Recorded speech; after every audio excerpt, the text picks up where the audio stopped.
Веќе ги имам моите први соговорници заедно со мене. Станува збор за едно исклучително семејство кое што го најавив за сите оние ранобудни кои што следа уште од самиот старт, кога ги кажувам најавите за она што ќе гледате во Ја сакам Македонија.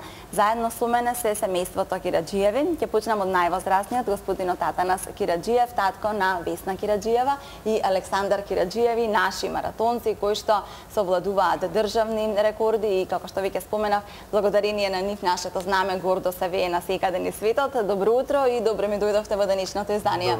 Добро утро и на вас. Ви благодарам на честа, иако сакам и господинот да го инволвираме, да прашам прво нешто околу вашето детство, околу тоа како сте почнале. Сепак само да споменеме дека Весна ни се враќа буквално од трка, затоа што викендов се одржуваше последната трка во рамките на оние 5 трки на плажа и тоа во Охрид. Заврши со одличен пласман, севкупен на второто место.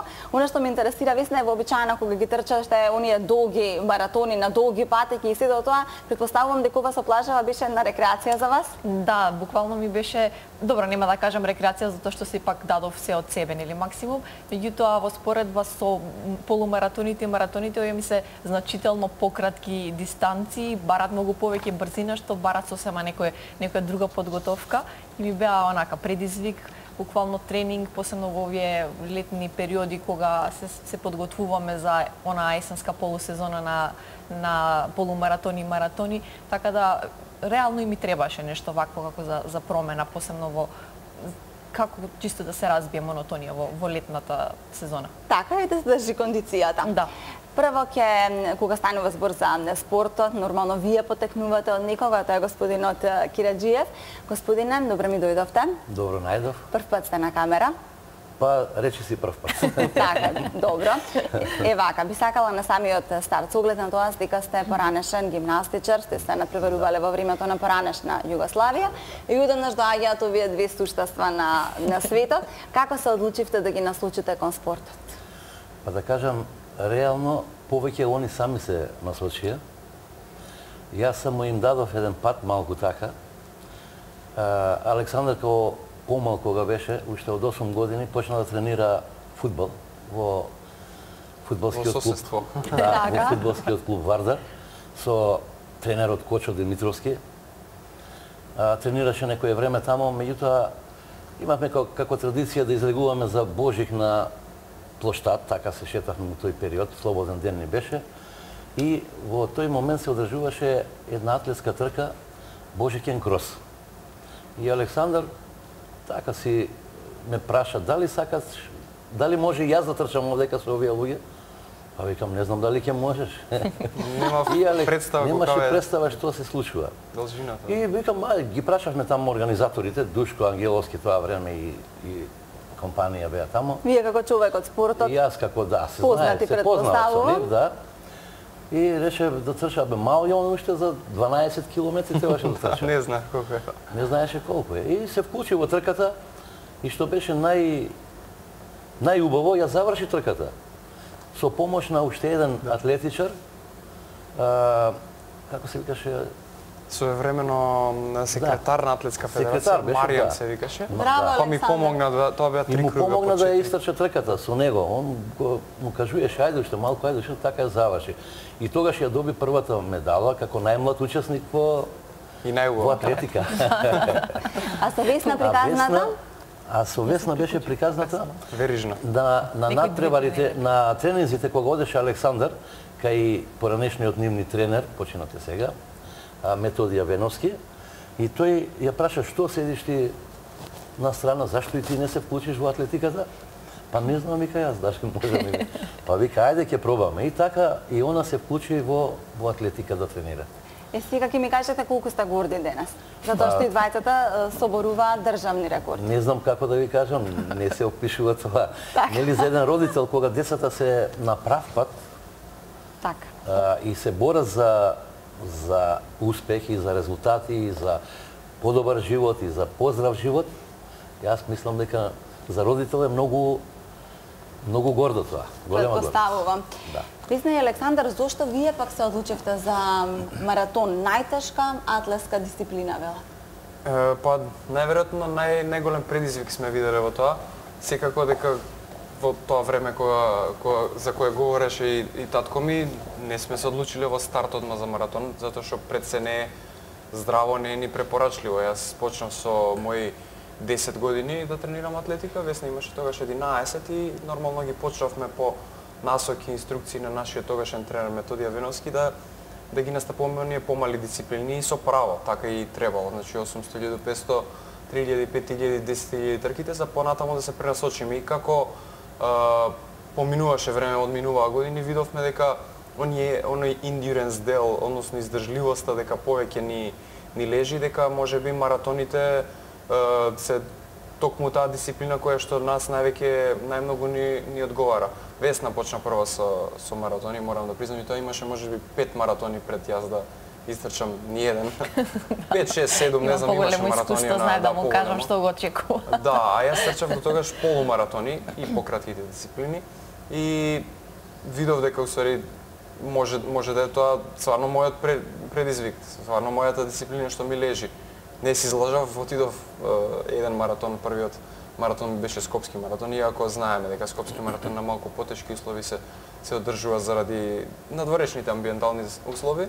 Меѓутоа, задоволен бев на првиот само затоа што го финиширав. И понатаму веќе нели оние што викаат апетитите растат апетитите за резултат, се повисок, не беше само да се финишира, се подобар и подобар резултат. И еве минатата година истрчав во Милано на Миланскиот маратон, 2 часа и 38 минути маратон, што представува моје најдобро време и представува најдобар резултат во последните повеќе од 10 години во Македонија. Последен кој што има истрчено ваков близок резултат е Трпе Мартиновски, кој што се уште го држи рекордот во маратон 2 часа и 25 минути. Сметам дека мојот е релативно близко за некој е далеко, меѓутоа имам простор, сметам дека имам простор за уште напредок и задоволен сум и до тука што сум дошол, бидејќи навистина предизвикувачка дисциплина. Така, Весна. Долг е патот. А точно ли е дека прво сте сакале да се определите за гимнастика како таткови? Јас сакав уште од мала гимнастика, ама некако не знам, никако не се погодивме да отидам на тој еден тренинг.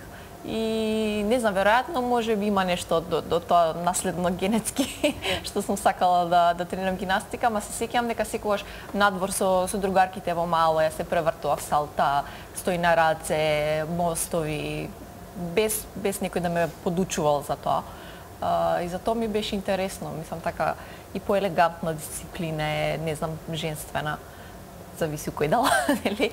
Сепак се бара многу сила во тоа, ама ете така испадна работите, веќе кога подпораснав, нели бев околу 11-12 години, тогаш за гимнастика се почна обично од 4-5 години и ми кажа тренерот Методија Виновски дека сега за сега реално си во пододминати години, да не речам стара за гимнастика, подобро да се преориентираш на атлетика. Господин Атанас, нема да ве прашам за годините, меѓутоа ќе ве прашам за работа која што ја спомена Александар. Точно ли е дека и до ден денес можете да направите стој на раце? Па да, можам. Иначе еднаш гимнастичар, секогаш гимнастичар. Да, се разбира. Па тоа ми како беше во времето на поранешна Југославија? Тогаш имаше и голема конкуренција. Како им беше на спортистите? Имаше голема конкуренција, затоа што од цела Југославија имаше многу силни спортисти, гимнастичари. И сега во Македонија ние буткавме некако, не во врвот, меѓутоа се работеше. И имаше повеќе услови за да се работи, да ви кажам. Имаше и места каде да се работи и државата помагаше за подготовки, за надпревари, организираше и тие работи. Јас почнав во старата Соколана, се викаше. Таа се наоѓа сега, веќе не постои. Меѓутоа тоа беше прва која во Македонија имаше гимнастичари. Тука тренира и борачите од Македонија. Меѓутоа покасно се направи една сала многу убава во Чаир и таму беа условите перфектни за работа. И имаше многу дечиња. Многу деца имаше кои ја сакаа гимнастиката. А сега, господине, вашите деца, ајде да ги споменеме резултатите. На Весна рекордот е 3 часа и 7 минути, тоа е државен рекорд. Александар веќе го спомена, 10 години никој го нема допрено. 2:38, да. Да си го знаете и напамет. Да. Какво е чувството кога имате деца со државни рекорди?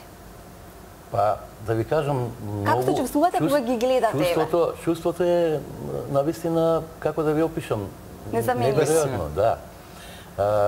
Мило ми е што напредуваат, тоа е најбитното, што они напредуваат.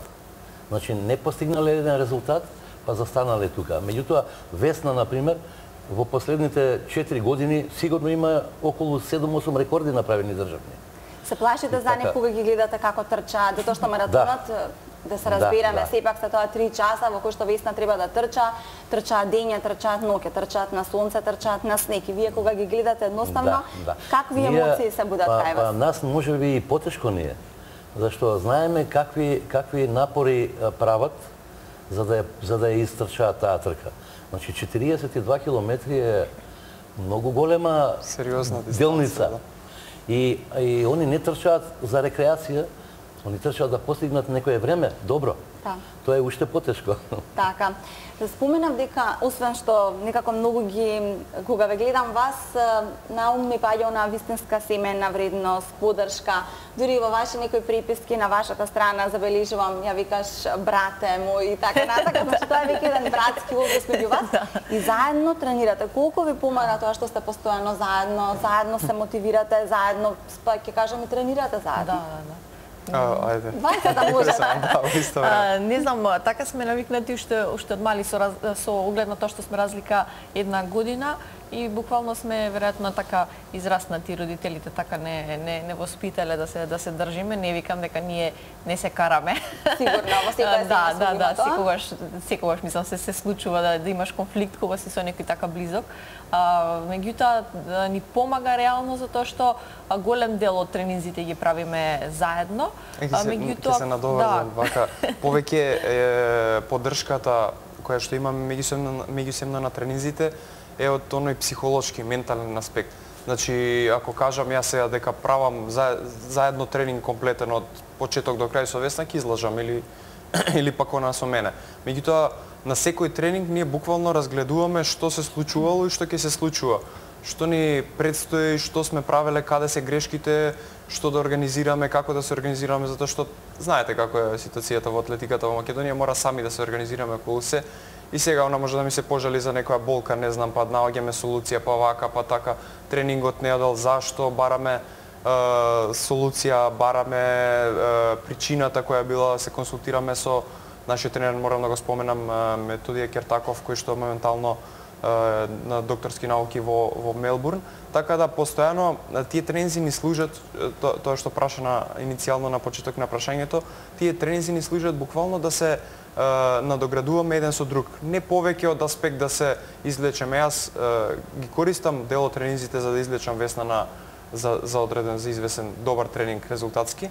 Меѓутоа повеќе ги користиме во насока на дискусија меѓу себе, на разрешување на проблемите. Верувајте, ги има многу проблеми од секаков аспект, дали од аспект на резултат, повреда или од оној логистички повеќе аспект, ние ги дискутираме тие работи за време на тренинзите.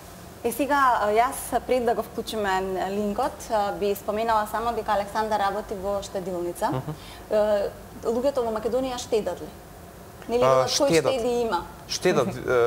Видите, и јас не знаев допред да почнам да работам во штедилница и имав некоја представа дека луѓето појма немаат од штедење, туку само трошат. Верувате дека луѓето во Македонија и во тие што се блиски земји, да речем, на Македонија во регионот, штедат луѓето и затоа и можеби сме малку подалеку од онаа светска рецесија. Така? Значи, браво за македонците. Да, значи ако знае дека треба да купи автомобил, знае колку му треба за автомобил. Не зима кредит од 500.000 евра за да купи автомобил од 10.000 евра. Значи рационално работат македонците со парите од стручно лице, а кога сме кај штедењето, останете со мене, гледаме еден многу интересен разговор. Сања, треба да имаме на линк со скопјанецот кој што од кусурот, сите парички што му останувале од кусур, си ги собирал во касечка и си купил автомобил. Ајде да видиме како изгледа ова. Добро утро, Сања. Добро утро, Елена. Многу добра најава. Македонците штедат. Овој пат не се работи за штедење, туку за еден вид на хоби. Од хоби до автомобил, од поштенски марки не се добива автомобил, ама од оние железни монети кои што се се уште во вредност и те како се добива автомобил доколку си упорен. Токму затоа ова утро на еден од скопските паркинзи го имам момчето кое што пред неколку дена го имаше на неколку портали македонски каде што пишуваше човек собра железни парички и купи автомобил. Добро утро за Бојан Симоновски. Добро утро, Сања. Бојан, прво и основно, како издржа, чи нам рече 5 години собираше железни парички. Како издржа да не потрошиш или потроши некоја паричка? Точно 5 години издржав, карактер беше упрашање, меѓу време потрошив нешто, додуша поклонив, ама издржав и дојдов до оваа цифра. Издржа, како почна сето ова? Почна како некоја на шега, на некоја кладба, не знам, како почна сето ова? Баш на шега, прво мало купче, поголемо купче, се собраа пари, сакав едно да си купам, друго, второ, трето и искочи најголемото. Ми си укажа шанса и морав да искористам и да ги потрошам. Имаше ли идеја дека ќе дојдеш еден ден до ова да купиш автомобил со железни парички, собирајќи ги цели 5 години? Не, ни на крај памет. Има прво некој подобар смартфон, компјутер, глупости, некој екзотично патување на крај беше, него екзотичното патување ќе остане за наредното штедење, сега искочи автомобил. Наредно штедење тоа значи дека си доста стрплив човек и дека можеби повторно ќе ти имаме за некоја година со нешто друго. Сега, она што ме интересира, дали човекот од кој што ти го купи автомобилот знаеше за овие парички, знаеше каква е оваа цела пригазна? Прво не знаеше и кога го известив, мислеше дека сум крајно несериозен и дека се шегувам. После свати, буквално ме прача дали сум озбилен со тоа. Отидовме во банка заеднички, ги сменивме, потрошивме доста време таму, беа многу тешки за носење, тежеа точно 65 кг, беа премногу монети и после 2 часа броење таму со луѓето завршивме работа. 65 кг, она кое што верувам дека гледачите наши денеска ова утро не го знаат и она кое што не го пишуваше никаде на порталите. Во паричките имало железни монети од 1, од 2 денари, од 5 денари и чинам нека рече неколку само од оние 10-ки и 50-ки, така? Да, 50-ки и метални и 10 денарки и книжни и метални имаше. Така. Што значи дека сега можеме да очекуваме дека Бојан ќе го имаме, она што го гледаме позади автомобилот кој што ти го купи. Автомобилот кој што после 5 години собирање железни монети. Кажи ми дали имаш некое друго хоби, дали собираш нешто друго, некаква идеја за нешто освен железни парички кои што се во вредност? Па не, хоби немам ништо друго. И ова може не е ни хоби, него така искочи страст. Карактерот силен и се собираат пари. Ти благодарам, Бојан. Елена, се гледа дека е карактер кога после 5 години успеваш со железни монети да отидеш во банка, луѓето таму да имаат толку многу сила за да можат да издржат да ти ги изброат сите 65 кг железни парички и нормално на крај човекот да му ги дадеш парите да си купиш автомобил. Елена? Сања, да го поздравиш Бојан Симоновски и за следен пат да го снимаме како си купил куќа. Ете така. Тоа нека биде наша порака од нас. Голем поздрав за вас. Верувам дека Бојан ужива сега со својот автомобил и ете една препорака до сите дека навистина штедењето може да вроди со плод. Ќе ве прашам и вас еве за финиш на разговорот. Како се снаоѓате со оглед на тоа дека потребна ви е одредена исхрана, потребни се нутриционисти, тренери, кондициони тренери кои што нели во светот секој голем спортист, секој атлетичар тоа го има. Како вие се снаоѓате? Можам отворено да се заблагодарам на нашиот тренер сегашен, кој што многу ни помага, ни помогнал во изминатите околу 2 години, не повеќе, толку се познаваме и ни помага и во иднина. Значи тоа е, како што споменав на почетокот негде на дискусијата, Методија Кертаков, кој што моментално е на докторски науки во Мелбурн, во Австралија. Човек кој што можам да кажам дека е научник над научниците, зборам во рамки на оваа држава, затоа што има премногу познавање.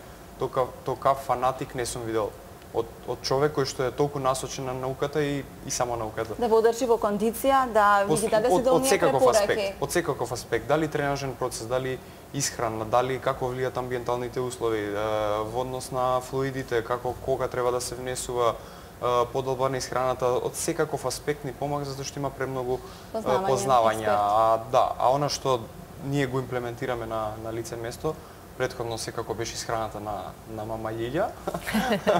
Сега е исхраната на мама Билја. Тоа е мојата сопруга. Така да сум исто благодарен како она ги подготвува тие оброци. Имате и Плинова Александар, да споменеме дека имате бебенца, може ли да биде тоа и да речам трета генерација спортист во семејството? Па не гледам избор многу. Он е толку сигурен, мислам убеден во тоа дека Вања се вика синчето што го имаат. Така? Да, вебчето. И е убеден дека ќе биде некој спортист, шампион, светски, европски. Бевте убеден вие дека вашите деца ваков успех ќе постигнат? Па да ви кажам, не размислував тогаш. Не размислувавте, така. Ама и Александар е со погледи напред кон иднината. Ви благодарам што дојдовте на тројцата, голема чест ми направивте. Многу ми е жал што ја пропуштивте оваа олимпијада во Рио која почнува за 2 дена.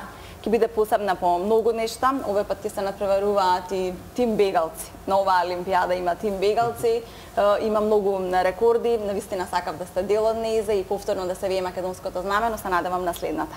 Јас сакам само да ти заблагодарам на поканата во ваква констелација која што никој не повикал да поразговараме. Ми беше многу чест со татко ми да споделиме некои муабети и благодарно за огромната поддршка која што секогаш ќе имате посебно од Сител телевизија. Ви благодарам. Во продолжение, како што знаете, денес играме музички, тоа играме на машки имиња. Не можеше да не почнеме со името Илија, Иле, затоа што вчера беше Илинден. Во продолжение одиме со името Јован. Опеан во една песна на нашата фолк дива Благица Павловска, па до Стамболград, па да слушнеме и за Јован, чие што име е библиско со еврејско потекло, а значењето на името Јован е Бог е милослив, па ги поздравувам и сите оние кои што го носат ова име.